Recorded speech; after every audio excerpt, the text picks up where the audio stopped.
I walked into the kitchen completely naked to destroy my roommate's entitled girlfriend. The heavy brass doorknob to my bedroom suddenly clicked, turning with a sharp, metallic grind in the pitch-black silence of 3 a.m., just seconds before a blinding wedge of harsh hallway light sliced across my bare chest. I shot up in bed, my heart hammering a frantic, violent rhythm against my ribs, right as a blood-curdling, high-pitched shriek shattered the quiet of the apartment. I was completely blinded, blinking furiously against the sudden intrusion of the overhead hallway bulb, my hands instinctively grabbing fistfuls of my comforter to pull it over my waist. Standing perfectly framed in the doorway, clutching a neon pink silk robe to her chest, was Chloe. She was my roommate's girlfriend, a woman who didn't pay a single dime toward our exorbitant monthly rent but somehow managed to exist in our shared spaces 24 hours a day. Her jaw was unhinged, her eyes wide with a mixture of shock and profound, theatrical horror as she stared directly at my naked body. "What the hell are you doing?" I screamed, my voice raw with sleep and sudden, primal panic. "Oh my God! Oh my God! Brad!" she shrieked, stumbling backward into the hallway, covering her eyes with both hands as if I had just exposed her to a nuclear flash. She didn't close the door. She just stood there in the corridor, practically hyperventilating. The heavy, frantic thud of footsteps erupted from the other end of the hall. Brad, my roommate of exactly 4 months and a man whose entire personality revolved around crypto podcasts and unsolicited alpha male advice, came sliding onto the hardwood floor in his boxers. He took one look at his girlfriend cowering against the drywall, and then his eyes locked onto me. I was still sitting in my bed, clutching the duvet, the door swung wide open to the world. "Dude, what the actual F is wrong with you?" he hissed, his face contorting into a mask of aggressive, performative rage. He stepped in front of Chloe, shielding her from my bedroom as if I were a wild animal escaping a cage. "What is wrong with me?" I yelled back, the adrenaline completely incinerating my exhaustion. "I was dead asleep. She walked into my room. You're completely naked," Brad barked, pointing a shaking finger at me through the open doorway. "You're a sick freak, exposing yourself to her like that. Put some damn clothes on. Shut the door," I roared, my patience entirely snapping. Brad slammed the heavy wooden door so hard the framed poster on my wall rattled against the drywall. I sat there in the suffocating darkness of my room, my chest heaving, the cold sweat prickling at my hairline. My sanctuary had been completely violated. I worked 10-hour shifts moving heavy pallet freight in an unair-conditioned warehouse on the edge of the city. By the time I dragged my broken, aching body home, all I wanted was absolute, undisturbed peace. Our apartment was a cheap, poorly ventilated oven during the summer months. The landlord refused to fix the central AC, so the ambient temperature in my room regularly hovered around 82 degrees. I slept naked. I had always slept naked. It was the only way I could regulate my body heat and let my sore muscles recover. And most importantly, I slept with my bedroom door completely shut, latched, and firmly closed. The layout of our cramped apartment was incredibly simple, yet somehow, Chloe had managed to weaponize her own incompetence. The hallway was a narrow, dimly lit chute. At the very end of the hall was the shared bathroom. 2 feet before the bathroom, on the right-hand side, was my bedroom. Brad's room was on the completely opposite side of the apartment, right off the kitchen. For Chloe to end up in my room, she had to walk past the living room, completely ignore the actual bathroom door at the end of the hall, blindly grasp the handle to my room, push it open, and walk inside. I didn't sleep for the rest of the night. I lay on my back, staring at the ceiling fan lazily cutting through the thick, warm air, my jaw clenched so tight my teeth ached. I kept replaying the sheer audacity of Brad's reaction. I was the victim of a home intrusion in my own rented space, yet he treated me like a predator laying a trap. The next morning, the tension in the apartment was thick enough to choke on. I pulled on a pair of thick gray sweatpants and a heavy hoodie, completely uncaring about the sweltering heat. I just wanted to brew my coffee, pack my lunch, and escape to the warehouse. As I rounded the corner into the kitchen, the smell of expensive, dark roast espresso hit my nose. Brad and Chloe were sitting side by side at the kitchen island. They weren't eating, they were waiting. They both had their arms crossed, their postures rigid and deeply defensive. Chloe was wearing my favorite ceramic mug, sipping slowly, her eyes darting away from me the second I made eye contact. "We need to talk about your complete lack of boundaries," Brad stated, his voice dropping into this low, authoritative authoritative register that made my skin crawl. I stopped dead in my tracks, my hand hovering over the handle of the refrigerator. I felt the heat rising in my neck and my vision went blurry with rage. I slowly turned to face them, letting out a long, slow breath to keep myself from doing something that would involve the police. "My boundaries?" I asked, my voice dangerously quiet. "Your girlfriend walked into my closed bedroom in the middle of the night. The bathroom is at the end of the hall. My door was shut. It was dark, and I was half asleep," Chloe interjected, her voice trembling with manufactured victimhood. "The doors look exactly the same in the dark. It was an honest mistake. But what isn't a mistake is you sleeping like a total degenerate when you know a woman is living in the house." "You don't live here, Chloe," I snapped back. "You aren't on the lease. You don't pay utilities. And what I do inside my own room, behind a closed door, is absolutely none of your business." "It is my business when my girlfriend is traumatized," Brad yelled, slamming his open palm against the granite countertop. The ceramic mugs rattled. "She felt completely violated, man. You assaulted her eyes. You knew she was staying over. You knew she might need to use the restroom. The fact that you didn't have the basic human decency to put on a pair of pajamas shows a severe lack of respect for us." "I am not buying pajamas," I stated firmly, staring a hole directly through Brad's skull. "I pay $1,200 a month for that specific square footage. If I want to sleep entirely naked, wrapped in tin foil, while hanging upside down from the ceiling fan, I am going to do it. Tell your girlfriend to learn how to navigate a straight hallway." I turned my back on them, grabbed my milk from the fridge, and ignored the furious, sputtering insults Brad threw at my back as I walked out the front door. I thought I had laid down the law. I thought making my absolute refusal clear would force them to drop the ridiculous charade and simply be more careful at night. That's when the real bombshell dropped. Brad didn't just disagree with my refusal. He took it as a direct challenge to his authority as the self-proclaimed man of the house. 2 nights later, a Tuesday, I was lying in bed. The heat wave had finally broken, leaving a cool, slightly damp breeze drifting through my cracked window. I was exhausted, my muscles screaming from unloading a triple-axle trailer entirely by hand. I had just drifted into that heavy, paralyzing pre-sleep state when I heard it. The floorboards in the hallway groaned. My eyes snapped open in the pitch black. I lay perfectly still, holding my breath, straining my ears against the silence. Creak, creak. The footsteps stopped right outside my bedroom door. I stared through the darkness at the faint outline of the brass doorknob. The ambient light from the street lamp outside my window cast a faint, silvery glow across the metal. Slowly, deliberately, the doorknob began to turn. It didn't snap open. It was a calculated, agonizingly slow rotation. The internal latch clicked, sliding back into the housing. The door moved inward exactly a quarter of an inch. "Hey!" I barked, my voice echoing like a gunshot in the tiny room. The door froze. The handle immediately snapped back into its resting position. "What the hell are you doing out there?" I demanded, throwing the blanket off my body and sitting up on the edge of the mattress. "Just checking if you're decent," Brad whispered through the heavy wood, his voice dripping with this sickening, patronizing smugness. "Since you refuse to wear clothes, I have to make sure the hallway is safe for Chloe to use. Consider it a routine decency check. We have to protect ourselves from your lifestyle choices." I felt a cold, terrifying wave of pure adrenaline wash over my entire body. This wasn't a joke. This wasn't a misunderstanding. This was psychological warfare. He was actively threatening the only secure, private space I had left in the world. He was intentionally keeping me awake, intentionally invading my privacy, all under the guise of protecting his entitled girlfriend from the natural human body she actively sought out by opening the wrong door. I didn't sleep a single minute that night. I sat on the edge of my bed, completely naked in the dark, staring at the doorknob, waiting for it to turn again. The sheer vulnerability of knowing that at any second, this arrogant, boundary-stomping parasite could simply twist his wrist and expose me in my own sanctuary gnawed at my sanity. The next day, I called out sick from the warehouse. I didn't stay home to rest. I got in my truck and drove straight to the largest industrial hardware store in the county. I walked past the cheap interior privacy locks that you could pop open with a paperclip. I marched directly to the heavy-duty security aisle. I spent $85 on a Grade 1, solid steel, single-cylinder deadbolt lock designed for exterior steel doors. It was heavy, industrial, and completely impenetrable without a battering ram or a high-powered drill. When I got back to the apartment, Brad was sitting on the living room couch, playing a video game on the massive TV he had monopolized since move-in day. He barely glanced at me as I walked past him holding a bright yellow power drill and a canvas bag of heavy hardware. "Doing some renovations?" he mocked, not taking his eyes off the screen.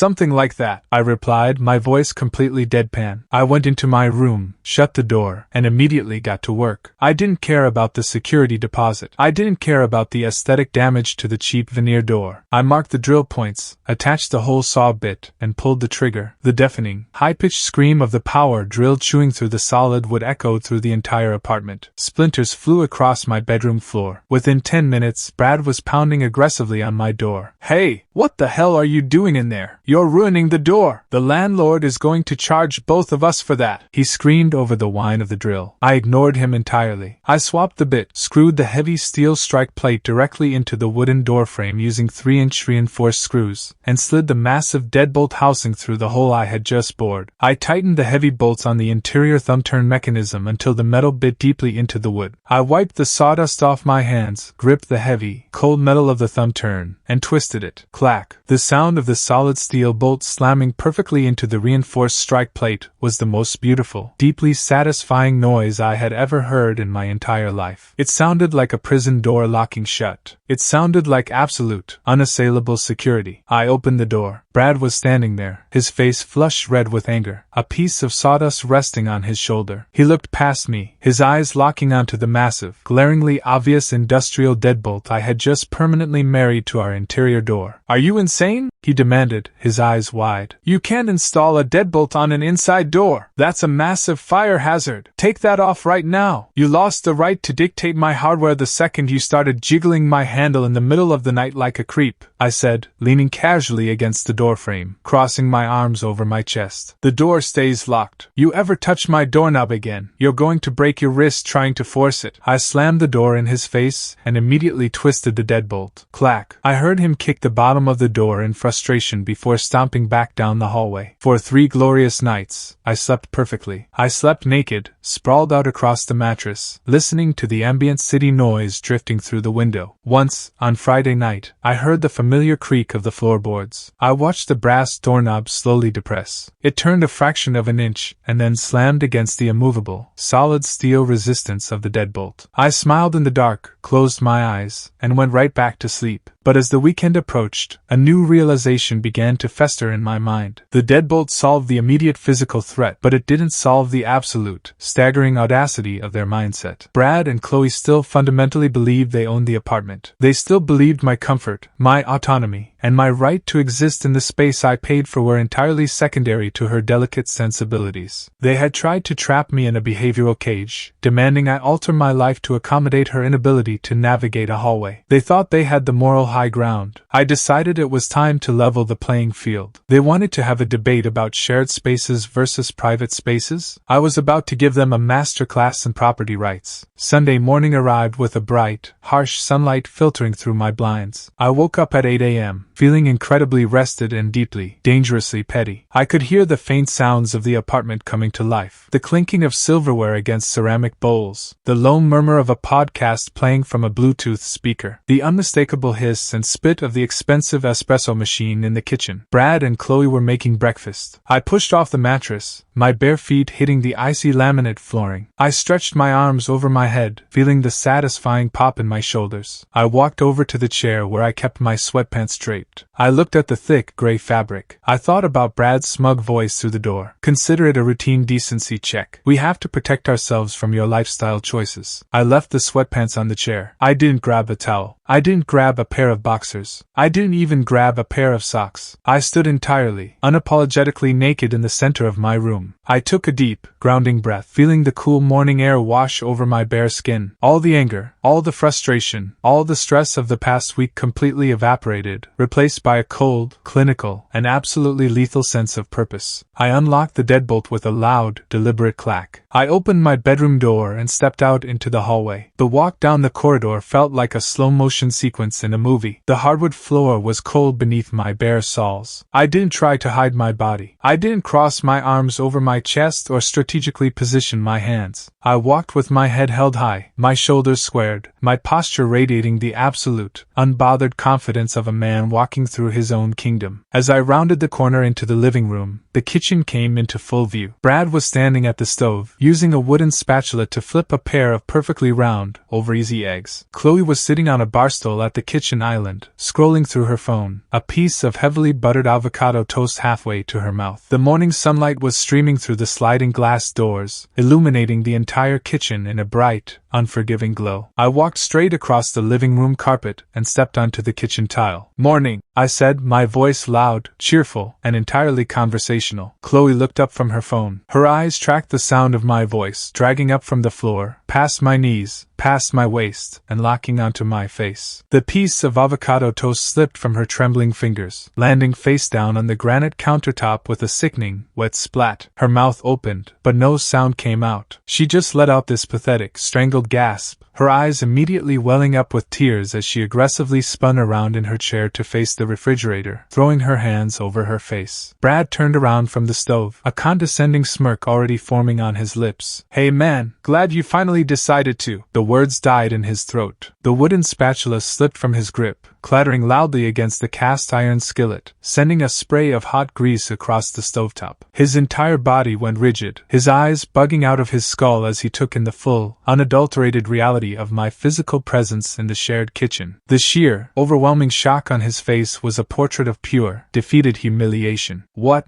the F*** are you doing?" he finally stammered, taking a massive step backward, pressing his back flush against the stainless steel front of the oven. "You're naked! You're completely naked in the kitchen!" I didn't blink. I didn't break eye contact. I walked directly past him, the proximity so close he could probably feel the ambient body heat radiating off my bare skin. I reached up into the overhead cabinet, pulled down my favorite ceramic mug, and set it on the counter next to the coffee pot. "Yeah, I am," I replied calmly, keeping my voice perfectly level. "Chloe is right here!" he screamed, his voice cracking with sheer panic, waving his hands frantically as if trying to magically conjure a pair of pants out of thin air. "This is a shared space. You can't just walk out here like that. You're assaulting her. I'm calling the police." I finished pouring my coffee, the dark liquid steaming in the cool morning air. I slowly set the glass carafe back on the heating pad. I turned around, leaned my bare waist casually against the kitchen counter, and took a slow, deliberate sip from my mug. The hot coffee burned wonderfully down my throat. I looked Brad dead in the eye, watching the veins bulge in his neck, watching the absolute destruction of his fake, alpha male authority crumbling into dust right in front of me. "My rent pays for the kitchen too, Brad," I said softly, a dark, victorious smile finally breaking across my face. "If you want to dictate what I wear inside the apartment I pay for, you can cover my half of the lease. Until then, you and your girlfriend can either learn to look at the ceiling, or you can get the hell out of my house." The silence that followed was absolute. The only sound in the apartment was the frantic, panicked breathing of Chloe facing the refrigerator, and the soft hiss of the spilled grease burning on the stove. Brad didn't say another word. He didn't puff out his chest. He didn't threaten me. He just stared at me, completely broken, entirely outplayed, realizing that he had pushed a man to the absolute limit of his sanity and lost spectacularly. I took one last sip of my coffee, turned around, and walked completely naked back down the hallway. I stepped into my room, shut the door, and engaged the heavy steel deadbolt with a final, echoing clack. They didn't try to argue with me again. They didn't try to negotiate. The illusion of their control had been entirely shattered. 3 days later, I came home from a grueling shift at the warehouse to find the front door propped open. The massive television was gone from the living room wall. Brad's bedroom was completely stripped bare, right down to the carpet. They had packed up every single one of their belongings, broken the lease, and fled the apartment without leaving a note, a forwarding address, or even a text message. I had the entire, quiet, sweltering apartment completely to myself. I walked into the kitchen, poured myself a fresh cup of coffee, and stood naked in the center of the living room, listening to the beautiful, uninterrupted silence of my own home. Am I the monster here, or did they get exactly what they deserved?